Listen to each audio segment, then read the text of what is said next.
जय हिंद दोस्तों, वंदे मातरम। तो आज आमिर खान की सितारे ज़मीं पर फाइनली रिलीज़ हो चुकी है। इस मूवी के रिलीज़ के साथ ही इसके रिव्यूज़ निकल कर सामने आए हैं। रिव्यूज़ मिक्स्ड हैं, आप ये कह सकते हैं। लेकिन अगर हम इमोशनल ग्राउंड पे बात करें तो ये मूवी अच्छी लगी है लोगों को। ऑल्दो ये मूवी इंस्पायर्ड कॉपी आप कह सकते हैं कि एक बाहर की मूवी की है, जो कि पहले फ्रेंच भाषा में बनी थी, उसके बाद हॉलीवुड में बनी चैंपियंस नाम से, और अब ये बॉलीवुड में कॉपी करी गई है आमिर खान के द्वारा। आमिर खान ने हालाँकि इससे पहले जो लाल सिंह चड्ढा बनाई थी, वो भी फॉरेस्ट गम की कॉपी ही थी और बॉक्स ऑफिस पे उसका बहुत बुरा हाल हुआ था। बट इस बार ऐसा लगता है कि आमिर खान को वर्ड ऑफ माउथ काफ़ी अच्छा मिल रहा है मूवी को। एंड जो ओपनिंग फिलहाल इस मूवी की जा रही है, उसको देखते हुए लग रहा है कि शायद ये मूवी बॉक्स ऑफिस के ऊपर अच्छा परफॉर्मेंस दे सकती है। और आमिर खान की जब हम बात करते हैं तो अतीत में भी वो ऐसा नहीं है कि हिट मूवीज़ नहीं दे पाए हैं, बल्कि काफ़ी अच्छी-अच्छी बड़ी हिट मूवीज़ भी उन्होंने दी हैं। मतलब बॉलीवुड के सुपरस्टार कहे जाने वाले आमिर खान एक्चुअली में कह सकते हैं हम लोग कि एक बार फिर से रंग में लौट चुके हैं। उनकी नई फिल्म सितारे ज़मीं पर रिलीज़ हो चुकी है और इसे बहुत पॉजिटिव रिस्पॉन्स मिल रहा है। फिल्म के टीज़र ट्रेलर को तो जनता ने मतलब एक्चुअली में जज किया था, बट मूवी को लोगों ने काफ़ी पसंद किया है। साथ ही आमिर पास जमकर फिल्म प्रमोट करना भी इसके काम आ रहा है। एक्चुअली में हम ये चीज़ कह सकते हैं कि आमिर ने इस बार जो भी स्पॉट्स हिट किए हैं वो काम कर गए। 2018 में आमिर की फिल्म ठग्स ऑफ हिंदुस्तान बुरी तरह फ्लॉप हुई थी और इसके बाद उनकी अगली फिल्म लाल सिंह चड्ढा सीधा लॉकडाउन के बाद आई।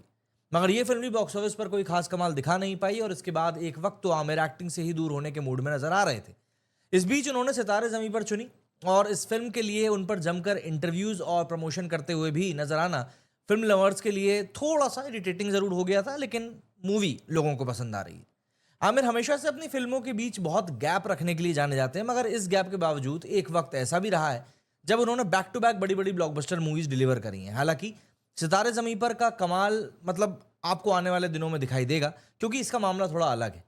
इस फिल्म से पहले आमिर बैक टू बैक दो बड़ी फ्लॉप फिल्में दे चुके थे। उनकी आखिरी रिलीज फिल्म दंगल 2016, जो कि ऑलमोस्ट एक दशक बीत चुका है उसको। इस बीच सोशल मीडिया पर उनके खिलाफ मतलब ये जो विवाद उत्पन्न हुए और काफ़ी सारी नेगेटिविटी भी चली, इसलिए भी लॉकडाउन के बाद वाले सालों में उनका भौकाल थोड़ा फीका ज़रूर रहा था। और आमिर के कमज़ोर दौर में लोग वाकई में इस बात को भुना रहे थे कि यार किस तरीके से वो काम कर रहे हैं।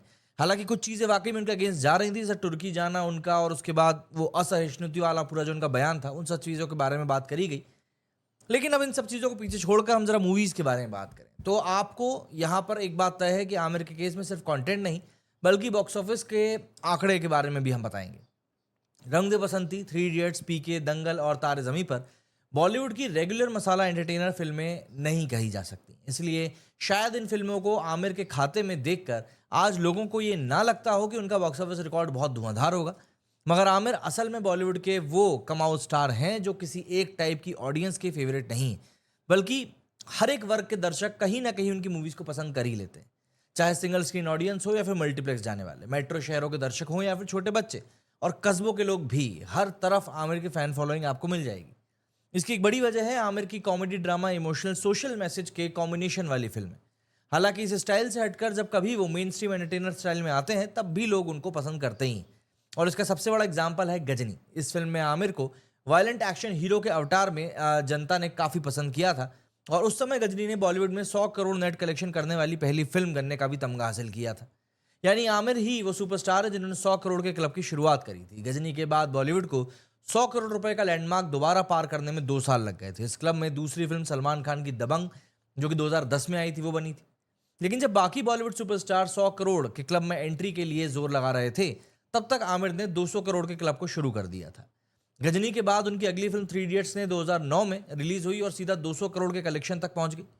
इस लैंडमार्क तक दूसरी बार पहुंचने में बॉलीवुड को 4 साल लगे। 2013 में जाकर शाहरुख खान की फिल्म चेन्नई एक्सप्रेस ने दूसरी बार 200 करोड़ के आंकड़े को पार किया था। वो बात अलग है कि 2013 तक आमिर ने ना सिर्फ 250 करोड़ से आगे जा चुके थे, बल्कि 300 करोड़ के बहुत करीब पहुंच चुके थे, क्योंकि इस साल रिलीज हुई उनकी फिल्म धूम 3 का टोटल नेट कलेक्शन 284 करोड़ रहा था। अगले ही साल 2014 में आमिर ने पहली बार 300 करोड़ का आंकड़ा पार किया, और वो भी बड़े मार्जिन से। उनकी फिल्म पीके ने टोटल 340 करोड़ रुपए का कलेक्शन करके निकाला था। लगभग उसी वक्त से सलमान का शानदार दौर भी शुरू हुआ था और आमिर से करीब 1 साल बाद 2015 में बजरंगी भाईजान ने 300 करोड़ के क्लब में एंट्री मारी थी। इस फिल्म के बाद सलमान का क्रेज अलग लेवल पर चला गया और अगले ही साल 2016 में उनकी सुल्तान से एक बार फिर 300 करोड़ के क्लब में एंट्री हुई। मगर उसी साल आमिर की फिल्म दंगल ने ऐसा धमाका किया जिसकी किसी ने उम्मीद नहीं करी थी।